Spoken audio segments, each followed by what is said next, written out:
আমরা 5 বোন 1 ভাই, আমি দ্বিতীয়। আমার ফ্যামিলির আর্থিক অবস্থা আলহামদুলিল্লাহ ভালো। ডিসেম্বরের 26 তারিখে আমাকে ছেলে পক্ষ দেখতে আসে। যে ছেলের সাথে আমার বিয়ে ঠিক হয় তাদেরও আর্থিক অবস্থা বেশ ভালো। বিয়ের আগে ছেলে পক্ষ বলেছিল ছেলে কম্পিউটারের ব্যবসা করে, মোটামুটি ভালো ইনকাম। তো আমাদের বিয়ের ডেট 12 জানুয়ারি ঠিক হয়। তাদের আবদার ছিল ছেলেকে বিয়েতে বাইক দিতে হবে আর মেয়েকে খুশি হয়ে যা ইচ্ছা দিতে পারেন। বিয়ের সময় আমার বাবা 5.5 লাখ টাকার একটা বাইক, 5.5 লাখ টাকার গহনা, 50,000 টাকার খাট, খাটের সাথে তোষক, ম্যাট্রেস, বালিশ, চাদর, সাথে আরো অনেক কিছু দিয়েছিল। তবে আমার শ্বশুর বাড়ির মানুষ খুদ ধরে যে কেন কম্বল দিল না, তাই পরবর্তীতে আমার আব্বু 6,000 টাকা দিয়ে একটা কম্বল কিনে পাঠায়। এত কিছু দেওয়ার পরেও বিয়ের কেনাকাটা নিয়ে ছেলের মা বাবা ও বোন নানান ধরনের ঝামেলা করে। তবে আমার বাবা কোনো কথা ছাড়াই তাদের সবকিছুতে সম্মতি দেয়। তারপর দেখতে দেখতে বিয়ের দিন চলে আসে। আমাদের গ্রামের নিয়মে বউয়ের খাবার শুধুমাত্র ছেলের মায়ের জন্য পাঠাতে হয়, তো সেই হিসাবে আমার পরিবারও তাই করে। আমি যখন তাদের বাড়িতে পা রাখি তখন থেকেই আমার শাশুড়ি আমার পরিবার নিয়ে কটু কথা বলতে শুরু করে।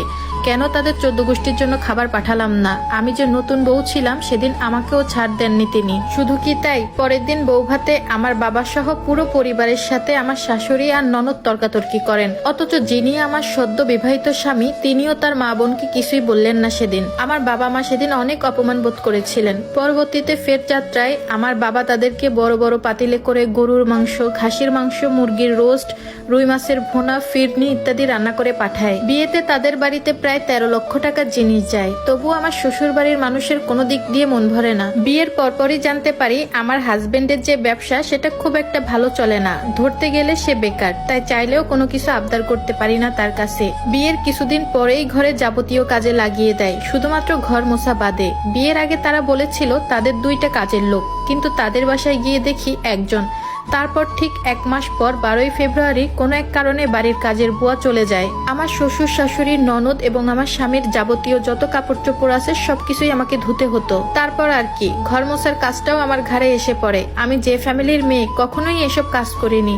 প্রথম যেদিন ঘর মুছতে যাই তখন মুছতে পারতেছিলাম না। তখন আমার হাজবেন্ড আমার কাছ থেকে ঘর মোছার লাঠিটা নিয়ে নিজে মুছে দেখাচ্ছিল। ঠিক তখনই আমার ননদ এসে সেটা টান দিয়ে নিজেই ঘর মোছা শুরু করে দেয় এবং আমাকে নানান কথা শোনাতে থাকে আমার হাজবেন্ড ও শ্বশুর শাশুড়ির সামনে। কিন্তু তারা কেউ কোনো প্রতিবাদ করলো না। সেদিন অনেক কষ্ট পেয়েছিলাম তাদের ওই আচরণে। একটা মানুষের নতুন পরিবেশে মানিয়ে নিতেও একটু সময়ের প্রয়োজন হয়, কিন্তু তারা আমাকে ওই সময়টাও দেয়নি। তার ঠিক 1 সপ্তাহ পর ঘরের যাবতীয় কাজ আমাকে বুঝিয়ে দেয়, সকাল থেকে রাত পর্যন্ত আমাকে কি কি করতে হবে, আর বলে এটা তো আমারই সংসার, আমার এখন থেকে সবকিছুই করা উচিত। তো এইসব কারণে প্রায় আমার মন খারাপ থাকতো আর এই পরিবেশে নিজেকে মানিয়ে নিতেও কষ্ট হতো। এর কিছুদিন পর আমার বাবা আমার শ্বশুর বাড়িতে আসে এবং এসে বলে আমাকে কিছুদিনের জন্য আমাদের বাসায় নিয়ে যেতে চায়, কিন্তু তারা আমাকে কেউ যেতে দেয় না। উল্লেখ্য আমার ননদ বিবাহিতা, তার শ্বশুর বাড়ি কাছেই, তাই সে প্রতিদিন বিকাল থেকে রাত 11টা পর্যন্ত তার বাবার বাড়িতে থাকে। আবার মন চাইলে শ্বশুর বাড়িতেও যেতে চায় না, 2-5 দিন এখানেই থেকে যায় একটানা। অথচ আমার ননদ আমাকে বলে ঘন ঘন বাপের বাড়ি যাওয়া নিষেধ, অথচ সে নিজেই প্রতিদিন বাবার বাড়িতে এসে পড়ে থাকে।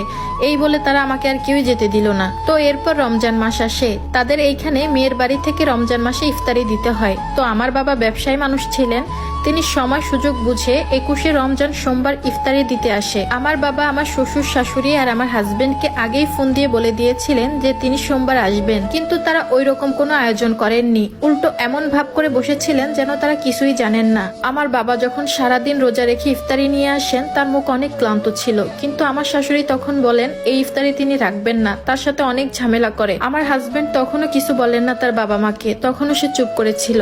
কিছু সময় পর পরিস্থিতি শান্ত হলে ইফতারের সময় হয়। তখন আমার বাবা শুধুমাত্র 1 গ্লাস পানি খেয়ে ইফতার করে সেখান থেকে চলে যায়।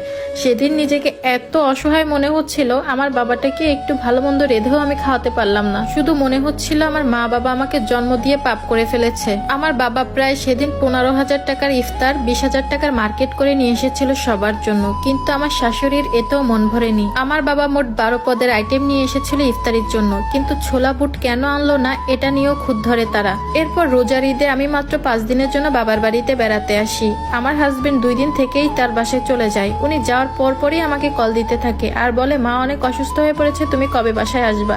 তার একা থাকতে অনেক কষ্ট হচ্ছে। আর এদিকে আমার বাবা বলতেছে আমাকে আর যেতে দিবে না। যেদিন ওই ছেলে বউয়ের ভরণ পোষণ দিতে পারবে, বউকে আলাদা রাখতে পারবে, সেদিন যেতে দিবে। দরকার পড়লে বেকার ছেলেকে বসে বসে ভাত খাওয়াবে। আর আমি যদি নিজে থেকে যাই তাহলে আমার বাবা আমার সাথে আর কোনো যোগাযোগ রাখবে না, কারণ তার চোখের সামনে তার মেয়ের এত কষ্ট সে সহ্য করতে পারতেছে না। এসব ভেবে ভেবে আমি ডিপ্রেশনে চলে যাচ্ছি। দিন দিন পাগল মনে হয় নিজেকে। আমি যে কি করব আমি নিজেও বুঝে উঠতে পারতেছি না। আমার অসহায় বাবার দিকে তাকালে আমার কিছুই আর ভালো লাগে না। আর এই স্টোরিটা একটা আপু লিখে পাঠিয়েছেন। আল্লাহ মাফ করুক, এমন শ্বশুর শাশুড়ি জামাই আর ননদ কারো কপালে